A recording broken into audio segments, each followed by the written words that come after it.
Look, if working hard automatically equaled financial wealth, then folks like housekeepers and bricklayers would be the absolute richest people on the planet.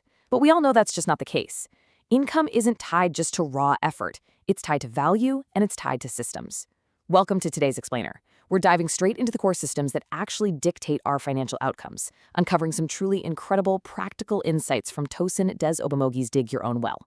Now consider this quote. It comes from a really fascinating realization the author had while working a low-paying but very peaceful job. You know the type. No pressure, no chaos, but crucially, absolutely zero growth. It turns out being comfortable can actually be a massive trap, because without that urgency to grow, we don't question the system around us. We just kind of settle. And staying stagnant while crossing your fingers for a sudden financial breakthrough, that is a very dangerous game to play. So the entire premise of Dig Your Own Well maps out a very specific, literal transition.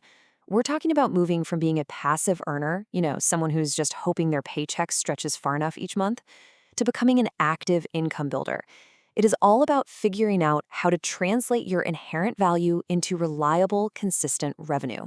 And here's the exact blueprint for how we're going to get there today. First, a financial reality check. Second, consumers versus producers. Third, why money always follows value. Fourth, making clear offers. And finally, strategic visibility. Let's jump right into step one, the financial reality check. So most of us were sold on a pretty predefined path, right? Go to school, get a good job, stay stable. But let's be real, that path often just leads to living paycheck to paycheck, silently hoping that some lucky break or some external system is going to swoop in and rescue you. And that brings us to what financial irresponsibility actually looks like. It isn't just buying too many expensive coffees. It's the total absence of deliberate ownership. It's living your life entirely on the defensive. Financial responsibility, on the other hand, is the empowering, rock-solid truth that control only begins when you take intentional ownership of your direction. All right, moving on to step two, consumers versus producers. Okay, this right here is arguably the biggest aha moment from the whole text. The economy is basically split entirely down the middle. I want you to ask yourself right now, which side do you primarily operate on? See, consumers generate demand. They're focused on immediate satisfaction. Producers, however, are completely focused on creating value. They build the systems and they multiply the seeds. Now, sure, both are totally necessary for the world to work, but here is the catch. Wealth naturally flows in only one direction. It flows towards the producers. Which brings us to step three, money always follows value. So if wealth flows to producers, we need to destroy a massive myth right off the bat. Money is absolutely not the end goal. It's just a tool. Honestly, whether it's barter, cowrie shells, paper cash, or digits on a screen, its core function has never changed. Money is merely a response to value delivered. If you want more income, the absolute worst thing you can do is just chase money. You simply need to position yourself to solve bigger problems and deliver more value to the market. But here is a somewhat tough truth to swallow. The market, it literally does not care about your hard work or your internal processes. It only pays for the transformation you provide. Think about the difference between a feature and a benefit. A feature is, say, a phone with a massive battery. But the benefit? That's the peace of mind you get knowing your phone isn't going to die in the middle of a critical work call. You absolutely have to focus on the benefit, the specific pain point you remove, and the real improvement you bring to people's lives. That leads us perfectly into section 4, making clear, powerful offers. Once you have that valuable benefit figured out, how do you actually get it into the market to generate income? Well, that depends entirely on the system you're operating in. If you're stuck in a labor system, you're just exchanging your time. That means scalability is incredibly low because, let's face it, your hours are capped.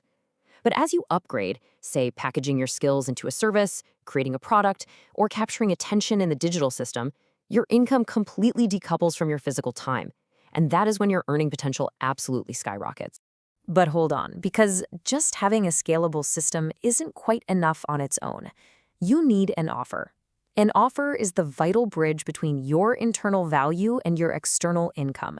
You could literally be the most talented person in the world, but without a structured offer that promises a specific outcome, your value remains completely invisible to the market.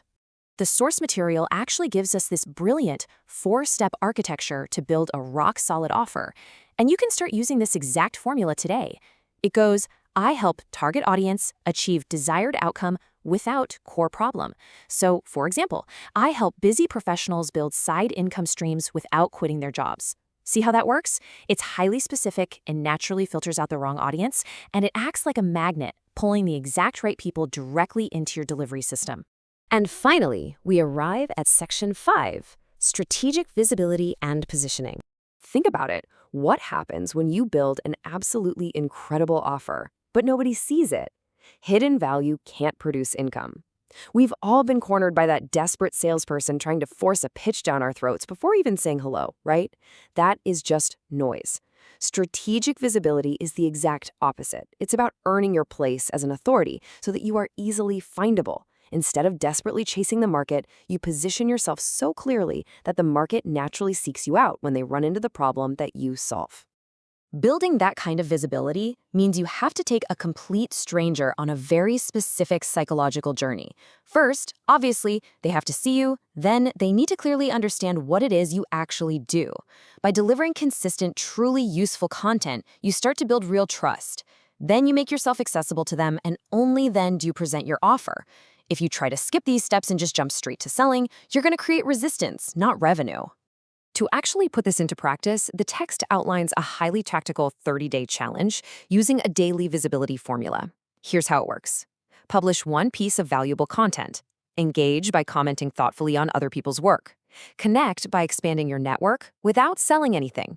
And finally, invite by giving your audience a clear, simple next step. Day by day, this systematically engineers trust and builds a truly scalable income system. So if you take away just one thing from this whole explainer, let it be this fundamental shift in ownership. We have got to transition from employee thinking to builder thinking. That means we stop wishing and hoping that a boss, the government, or some random lucky break is going to swoop in and change our financial reality. The economy simply does not reward participation, it rewards production. Which leaves us with a final, pretty provocative thought to chew on. A well doesn't just magically appear because you're thirsty. You have to get out there and dig it. So now that you've got the blueprint, you understand the mechanics of value, and you know the strategy of visibility, are you going to remain a consumer in someone else's system, or are you ready to dig your own well?